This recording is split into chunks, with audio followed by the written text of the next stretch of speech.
It takes substantial care to help children get back on their feet after suffering some of the most devastating injuries, like those to their brains and their spinal cord. But for many years, there hasn't been an option close to home for so many of these kids in South Carolina families. Well, our Mary Green explains why that is about to change.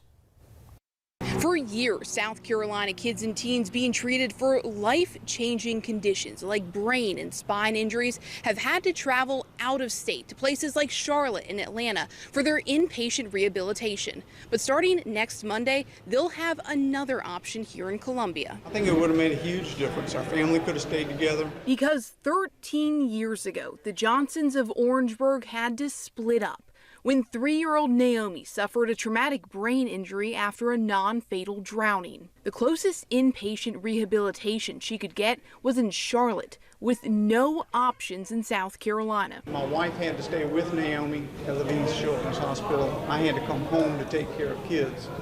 So I would go up there sometimes 2 or 3 times a week, and on the weekends. It was just tough. But starting next week, those types of difficult situations should be eased for more South Carolina families.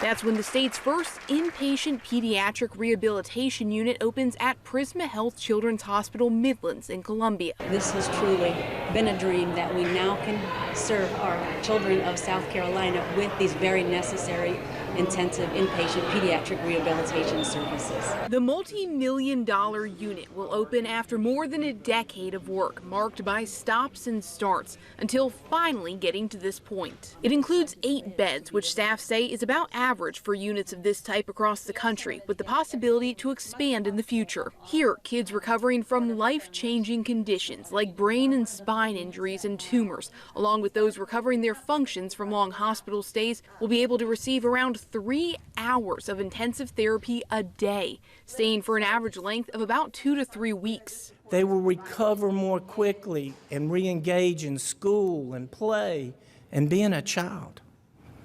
They'll recover more fully than they ever would from their accidents, their injuries, and their illnesses. Hospital leaders say this will help ease the burden on South Carolina families and help put more kids like Naomi, now 16, on their way to recovery, closer to home. I think it's really special for a lot of kids like me. And that was our Mary Green reporting. Prisma leaders say they've received some one-time money from the state legislature for this unit, but they tell us that they're hoping to receive more money in the future, given, again, this is the only unit of its kind in all of South Carolina at this point.